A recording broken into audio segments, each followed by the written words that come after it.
Hey there, friendos. Newbornkilik here, welcoming you back to another awesome Zelda Theory. That is right, you have heard correctly.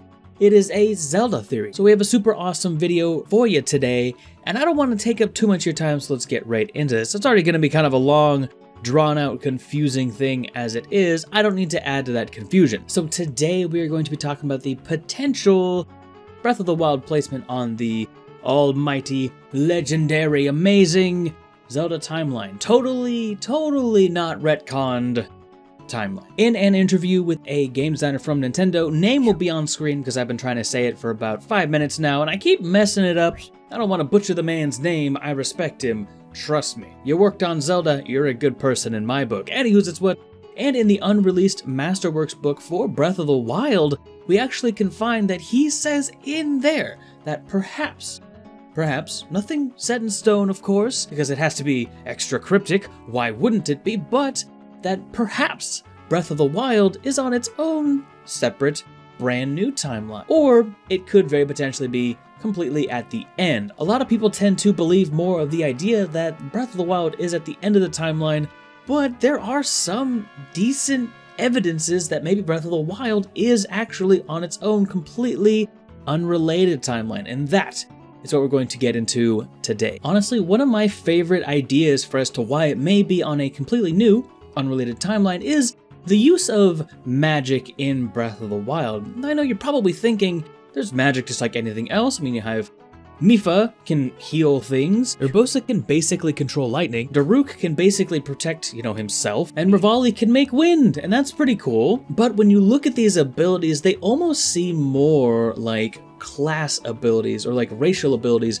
that, a very select few of them have naturally. But when we take a look at kind of the idea of technology, the Sheikah technology, and how most of the other items actually will either enable or bolster a lot of the magical activities that would normally be governed by something like a magic meter, then we can kind of get a good idea on exactly what might be happening in Breath of the Wild or in this alternate timeline. So let's just address the elephant in the room, the fact that there is no magic bar in Breath of the Wild to be seen. Along with that, there is also no way that we can possibly restore any kind of magic. There's no green potion for that. That's the stamina bar. That, normally the green potion means magic. In this game, it means stamina. But we'll get by to why those ingredients may be missing in a little bit. We need to stay on track here for right now. To affirm my point on exactly what I mean by something seems like a racial ability, individuals don't really seem to exhibit a kind of general conquer of magic, except for Ganon himself.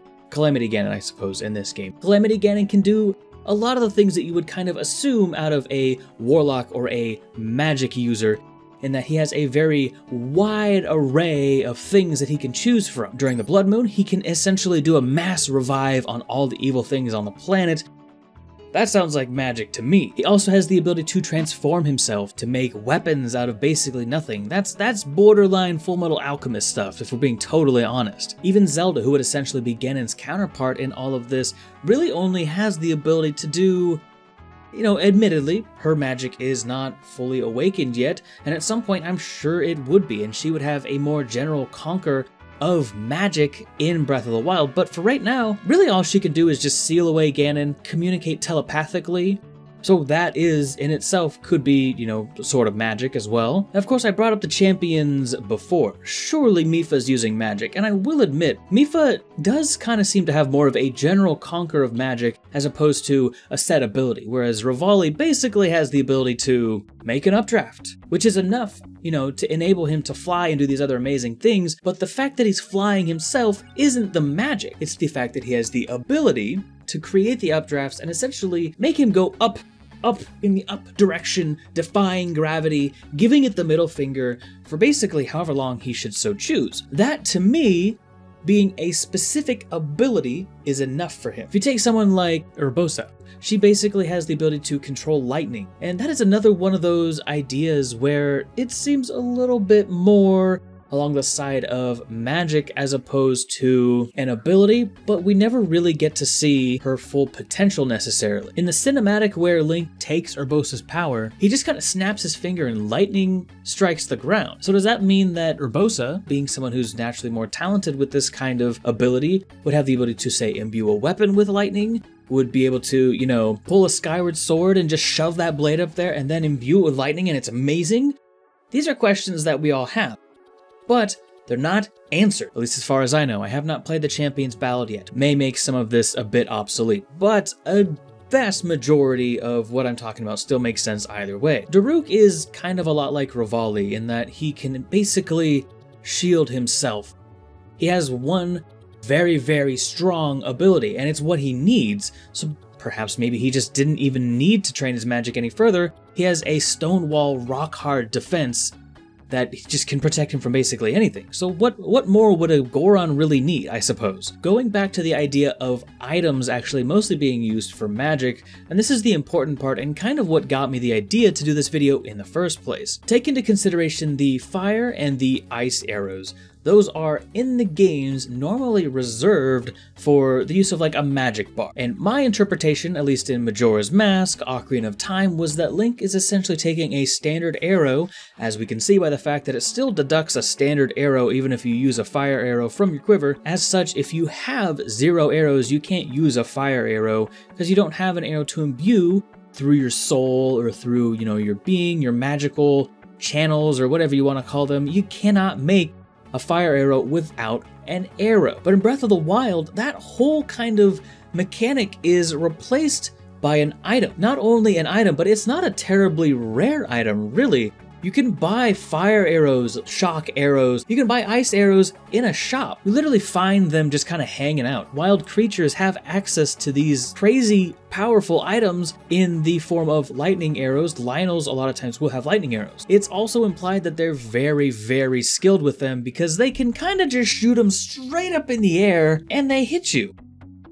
Which means they must be common enough for them to have a lot of practice with them. Because if you know anything about archery, the tip of the arrow is a very, very fickle thing. Given this really weird design that we have on the light arrows, the Lionels must have trained with these arrows for a long, long time. Even more common enemies like the Bokoblin can have access to these elemental arrows. Basically assuring any kind of rarity towards these items is basically gone. So far we've talked about the different uses of the actual potential real magic in Breath of the Wild, and the use cases are very small. We have Zelda, who seems to have more of a common ability to use magic in its, you know, core essence.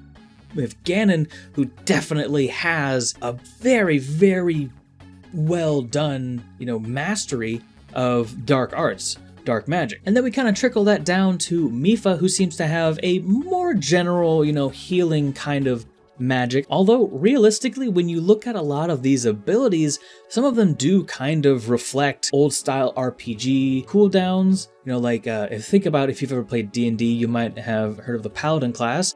They have an ability called Lay on Hands, or Lay Hands, or Lay Hands On, or Touch Me. The ability is basically what it is, and it is a magical ability, but it's an ability that they have. In D&D, there's no mana bar. You basically memorize a spell, and then once you use that spell, it leaves your memory, and you can't use that spell until you've rememorized it. In essence, these abilities kind of seem more like old D&D style abilities rather than kind of a general pool of magic that the champions are pulling from. Even Ganondorf, to some extent, might be able to fall into this, but I don't really like going too complicated into that. We really don't get to see much of Calamity Ganon himself, other than the fact that he's really powerful. Yes, but Newbornkilik got distracted again. We were talking about items. So another important item when you're talking about magical items in Hyrule, of course, would be the rods that I bumped my buttons, would of course be the magical rods that the Wizrobes use. In some games, Wizrobes have wands.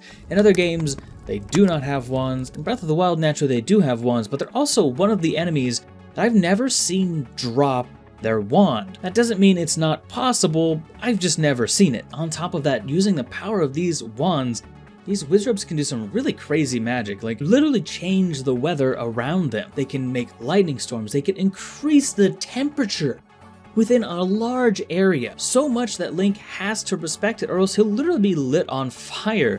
That's really, really intense. So there's no doubt in my mind that while the Wizrobes, you know, probably have, say, the ability to turn invisible and to, you know, move from point A to point B, their magic is definitely bolstered by these magical items. So you're probably starting to notice something about everything that I've been talking about, and that's the fact that there's really no Hylian that actually has any kind of magic. Perhaps Link had magic before he died, you know, 100 years before the events. Maybe he went through the Resurrection Chamber and lost kind of his, you know, life force or his link with the magic that he was blessed by the goddesses with, but we don't have any, we can't tell. We have nothing to go off of on that front. I tend to not really believe that that's the case though. You would think that at some point Link would have expressed some kind of magical abilities if he had access to them, especially in one of the last scenes you see, he's basically dying. You would think at that point he'd be like, okay, yeah, you know what, let's go beast mode, let's whip out that magic, but he doesn't. I honestly think it's because he doesn't have the ability to use it, which is interesting for another reason. Here is kind of what glues all of this together. The reason that I believe Breath of the Wild is on a completely brand new timeline is the fact that there are no Hylians that exhibit magical traits. Other than Zelda, she's kind of a special case though. I mean, she after all does have a very close tie to the goddesses themselves, so that one makes a little bit more sense. But the interesting thing is that the other races are the ones that got the magic in this timeline. If you know a little bit about the lore of Zelda kind of as a whole, it is stated that the Hyruleans actually have a very good aptitude for magic. Hence why the Hero of Time always has the ability, you know, to gain a magic bar from a fairy. They don't actually give you a magic bar in Breath of the Wild, which I always thought was kind of weird, which to me means that they can't do it, so they have to find another way in enhancing your equipment. That to me is almost proof right there. But of course, that's just speculation. But as I mentioned before, the Hyruleans are the ones that usually, in the primary timeline, as we're going to call it now, are the ones that are blessed with the magical abilities. You don't really see a lot of the Gorons or the Zora explicitly, you know, noting any kind of magical behaviors. Not that I can think of anyway, excluding Breath of the Wild, of course. Whereas in this new Breath of the Wild timeline, wherever it may fall, adjacent to the current timeline, apparently the goddesses smiled just a little bit more on the other races and kind of almost seem to have forsaken the Hyruleans in some way. Unless, of course, we just don't know of the, you know, one Hyrulean that was blessed with these amazing abilities. And again, I haven't played Ballad of the Champions. I really need to get on that. And maybe this would help clear things up a little bit more, but everything else basically still stays the same. Magic is kind of lacking in Breath of the Wild. It's very rare. Even the fairies don't give you, specifically, the Hero of Time, the man who needs it the most, magic. You have to rely on basically the essences of these other races who have already died and passed away. You have to rely on their essence to be able to use any kind of mystic or magical abilities. I know that we spent a long time on that one point as to why it's a different timeline, but I did have a couple things, one notably, as to why it could either be on a new timeline or just at the very end, a very long way into the future. And that's the fact that when you cut the grass, you know, you're looking in the pots and stuff, specifically the grass. Let's focus on the grass. When you chop grass, there is almost a 0% chance, if not a 0% chance, to find a rupee, or a recovery heart, or a magic potion. So this means two things. Let's talk about the other items and then we'll get back to the magic potion in just a moment. So we have to remember that in most of the games, if not all of them, other than Breath of the Wild, when you chop a blade of grass and you find yourself a rupee, it's common knowledge from the Minish cab that the Minish are the ones leaving those for you, essentially. They love making Hyruleans happy, they love doing that, so that's just how they sustain themselves, essentially, is they make Link very happy and make lawn mowing a very lucrative business while they're at it. I don't want to get into how they do that with recovery hearts or what the literal translation of that must be, but that's beside the point. So the Minish either not existing or being extinct could be evidence towards either side. It really just depends on what you want to think. Either all the Minish were killed off at some point during the primary timeline, or there's an alternate timeline where the Minish never existed. And honestly, I think the entire eradication of an entire species is not that uncommon, or at least it's not that far out of the question. After all, there's a lot of big baddies rolling around here that would love nothing more than to cripple the Hero of Time make it so he can't cut grass and restore his health. Just saying, it would be a great tactical move. Let's talk about the fact that you never find any potions. These new items, these technologies on the primary timeline, of course, may have essentially ruled out any need for, you know, the old hag, old grandma's potion shop just couldn't stay afloat. If less and less people are coming around buying these potions, an old hag's gotta eat, which means an old hag's gotta make food for herself or go out and hunt it, but a lot of the ones that run these potion shops are pretty old. After all, the twin Rova sisters in Ocarina of Time, which is a parallel universe of Majora's Mask, say they're like they're hundreds of years old already. So assuming they're the same age in both games, that's pretty crazy. And it's very clear, as we see in Majora's Mask, that the twin Rova sisters are not immortal. One of them is, after all, wounded in the forest, so they clearly can be defeated. But it's very possible they may have just succumbed to starvation or moved on to a different sort of, you know, way of making a living other than trying to sell these potions that no one is using. Now, the other side to that, and what would put it on the brand new Breath of the Wild timeline, simply be the fact that these potions were never necessary. If these are, in fact, you know, racial abilities, sort of, you know, say at some point, if you were a Gerudo, you just had the ability to have some kind of control over lightning. If that wasn't, you know, pulled from inside yourself, it was kind of like an ability, like a trick you could do, there would be no need for potions. So in essence, the old hag would never have existed in the Breath of the Wild timeline. She never would have sold the potions because there would be no need for the potions. Okay, so this got kind of complicated all of a sudden, but I am all out of time. I've rambled quite enough. This recording has gone on for well past past what I wanted it to. So if you do have any questions, comments, concerns, please don't hesitate to let me know. I'm always happy to, you know, discuss some theories down in the comments below. Of course, I missed stuff. I always do. I'm just being honest with you, but that's why I turn it over to all of you. You know, fill in those plot holes for me. Let's make a discussion. Let's get an awesome theory going on. If you do enjoy this style of content, please do check out my other theory videos or my other Zelda-related videos. I do upload every Monday or Tuesday-ish, and I also run a gameplay channel, Newbornkilik Plays, which you are, of course, welcome to check out. Also, feel free to check out the Discord where you can discuss your Zelda theories or post some crazy dank memes as well. We just have a good time over there. And of course, it's a great way to get notified of when I'm uploading my videos as well, so it's a win-win for everybody. Anyway, with that said, I am Newbornkilik, and I will see you in the next one. I'm out.